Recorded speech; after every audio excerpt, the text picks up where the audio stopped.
बहुत धन्यवाद है सब।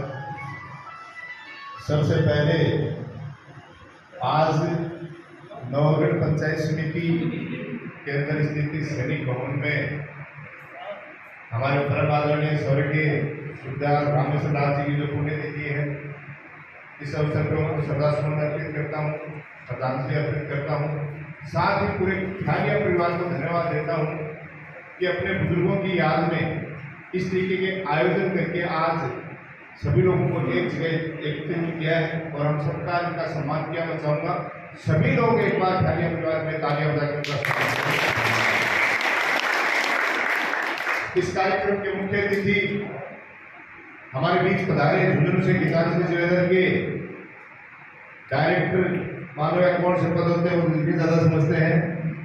और सबसे बड़ी बात है, किसान परिवार से निकल के आज छोटे मोटे दो चर्चाएं करेंगे। और वर्तमान दौर में एक भामाशाह शब्द निकला है और मुझे आज भी अच्छे तरीके से याद है कि एक छोटे से किसान परिवार से निकल के और 2003 में जब मेरी शादी थी तो ज्वेलरी के यहीं से आई थी, तब मैं इनकी दुकान पर गया था। एक छोटी सी दुकान से एक सफर तय करके आज 20 साल में पूरे जिले में एक बड़ा नाम कमाया और भामाशाह के रूप में किसान पुत्र ने, एक बार बड़ी बात है, एक बार जोरदार। और इनके लिए साथ ही बोल दूं, एक प्रेरणा लेने की भी आवश्यकता है। आज बार बार कई जगह जाते हैं तो रोजगार की बातें आती हैं कि हमारे बच्चे रोजगार। मैं कहता हूं स्वरोजगार से बड़ा कोई रोजगार नहीं है। इसका जागता उदाहरण आपके सामने बैठे हैं शिवकरण जी साहब। हिम्मत करे कोई भी व्यक्ति तो कोई भी काम असंभव नहीं है। हालांकि पुराने दौर में जैसे आप लोग संघर्ष करके आगे आए, अपने बुजुर्ग आगे आए, वो दौर अलग था। वर्तमान परिस्थितियों में अगर कोई भी परिवार के लोग ध्यान लेके अपने युवाओं को, और ये दौर मैं तो कहता हूँ नौकरियों का दौर नहीं है, ये व्यापार का, बिजनेस का दौर है। पूरे रास्ते खुले हैं, सारे संसाधन उपलब्ध है, सारी जानकारी इस मोबाइल में उपलब्ध है। तो हमारे बच्चों में जो एक जज्बा है, जोश है, उसको ऐसे भामाशाहों से, ऐसे योग्य जो सफल व्यक्ति हैं उनसे प्रेरणा लेके हमें काम करना चाहिए। साथ ही हमारे बीच में बैठे हैं लायंस क्लब के संस्थापक और समय समय पे जन जागृति के हर तरीके के काम करने वाले डॉक्टर दयाशंकर जांगीर साहब, हमारे नगर पालिका के वाइस चेयरमैन आदरणीय कैलाश चौटिया जी, और पंचायत समिति सदस्य पूर्व सैनिक होने के साथ साथ पंचायत समिति में मेरे साथ कंधे से कंधा मिला के काम करने वाले आदरणीय जयराम जी साहब, हरपुर जी दुर्गढ़ साहब, और वृक्ष मित्र के रूप में हमारे बीच में बैठे श्रवण जी जो रिटायर्ड होने के बाद दिन रात ये काम कर रहे हैं। इनके लिए भी ये कहना चाहता हूँ। और आज अगर यहाँ से प्रेरणा लेके जाए, अभी कुंडाराम जी गुरु जी भी कह रहे हैं कि जो ये मालाएं हैं, मोमेंटो है, इनकी बजाय पौधों की संख्या अगर मोमेंटो में बढ़ा दी जाए तो बताओ कैसा करें? आप लोगों की क्या राय है? उस पैसे का सदुपयोग जाके कहीं न कहीं होगा और वो पौधे आने वाली पीढ़ियों के लिए एक ऑक्सीजन टैंक के रूप में काम करेंगे।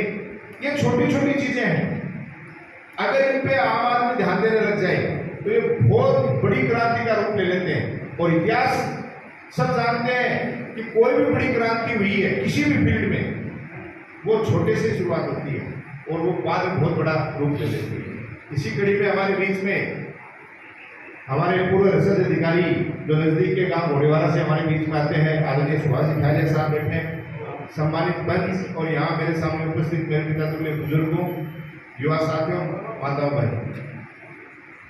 पूर्व सैनिकों की अगर बात करें या वर्तमान सैनिकों की बात करें तो ये शेखावाटी की वीर भूमि ऑप्शन बहुत है और भी, लेकिन आज बचपन से अगर गाँव में जाते हैं तो छोटा सा बच्चा जब होश संभाल लेता है, स्कूल में जाता है, तो थोड़े दिन बाद उसके अंदर भावना आनी शुरू हो जाती है 5वीं 6वीं क्लास के बाद ही कि मुझे तो बैंड की सर्विस में जाना है।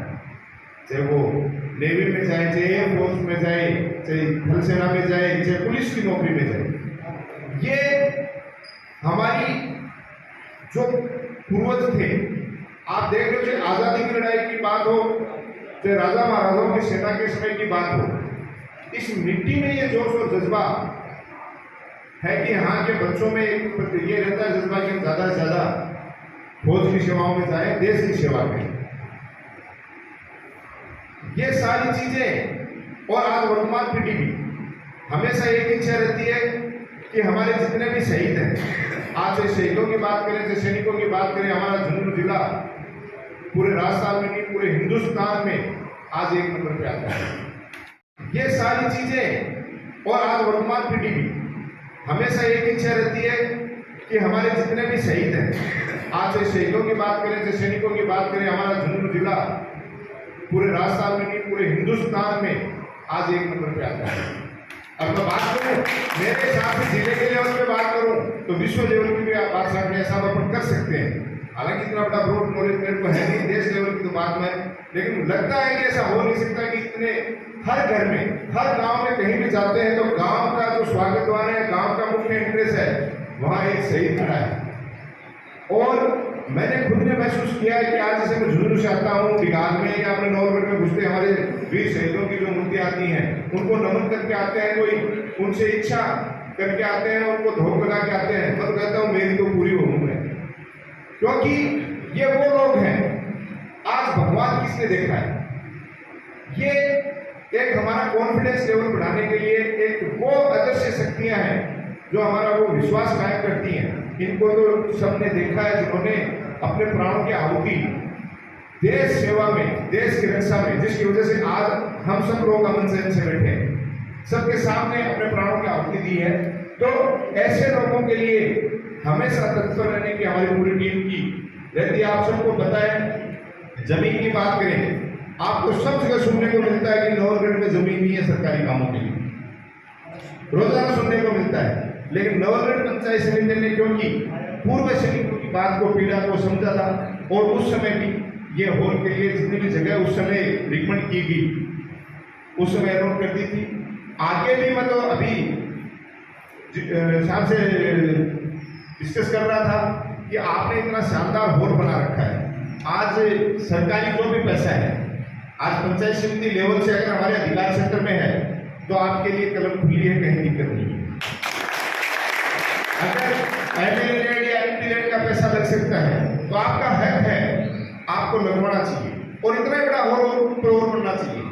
जब वो मिट्टी के लिए ऊपर बन जाए, कैंटीन तुरंत मिल जाए, जगह की आपको पता है कमी है, समस्या है, तो तुरंत बाबूसाहब ग्राउंड फ्लोर पे अपनी कैंटीन खोल सकते हैं, ऊपर 1 या 2 मंजिल हॉल और बन सकते हैं। जब जगह है, कोई जगह नहीं हो तो कहाँ करेंगे।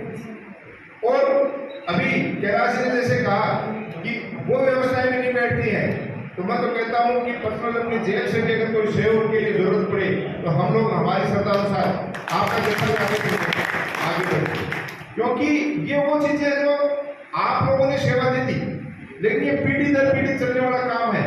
आप लोग वो समाज के स्तंभ हो जिनसे प्रेरणा लेके आने वाली जो नई पीढ़ी है वो सही रास्ते चलेगी, वो रास्ता भटकेगी नहीं, क्योंकि आपकी लाइफ स्टाइल, आपका काम करने की शैली, आपका स्वास्थ्य, आपकी फिटनेस देख के आप लोगों को आज गांव में बच्चे रोल मॉडल मानते हैं।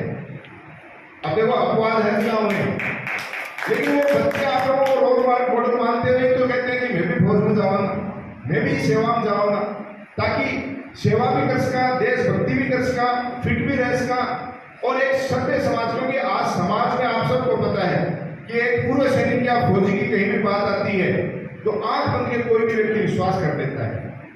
आज भी ये जोश और जज्बा कहीं बचा हुआ है तो आप लोगों में बिना भाई फौजी भाई का रुचि जो आदमी है, सही बात कहीं बात है, क्यों है दुनिया बात। तो जब आप लोगों से प्रेरणा लेके हमारी युवा पीढ़ी आगे बढ़ सकती है, देश और समाज का भला हो सकता है, तो हमारा भी फर्ज बनता है, चाहे भामाशाह के रूप में, चाहे एक जनप्रतिनिधि के रूप में या एक प्रशासनिक अधिकारी के रूप में, जहां भी आपकी बात आए और हम लोग मदद करने में। देखो भ्रांतियां कई लोग उल्टी सीधी फैला देते हैं, वो एक अलग चीज है। जहां आप सक्षम ही नहीं हो जिस चीज के लिए, वो एक अलग बात है। मैं विश्वास दिलाता हूं, मैं इस पद पर रहते हुए इस पद के अलावा भी जितना मैं सक्षम हूं, जितना कर सकता हूं, आपका अधिकार है। जब चाहे जब आके आप आदेश करवा सकते हैं। और भारतीय परिवार के लिए मैं ये कहना चाहता हूं कि इनसे प्रेरणा लेके इस तरीके के कार्यक्रम हमारे जो पूर्व सैनिक हैं उनकी पुण्यतिथि या जन्म दिवस हमारे से शहीदों के हों, जैसे नवलगढ़ स्तर पे हुआ है, ये ग्रामीण स्तर पे भी होते रहे। ये कार्यक्रम बहुत बड़ी बात है, क्योंकि ये निष्पक्ष है। आप लोगों से प्रेरणा लेके, इन कार्यक्रमों से प्रेरणा लेके हम एक बहुत बड़े सभ्य समाज की स्थापना कर सकते हैं। और आपका जैसा भी आदेश मिलेगा उसके लिए मैं तैयार हूँ। एक बार फिर से हमारे रामेश्वर जी और हमारे जिले के शहीदों को श्रद्धा सुमन अर्पित करते हुए बहुत बहुत धन्यवाद। जय हिंद, जय भारत।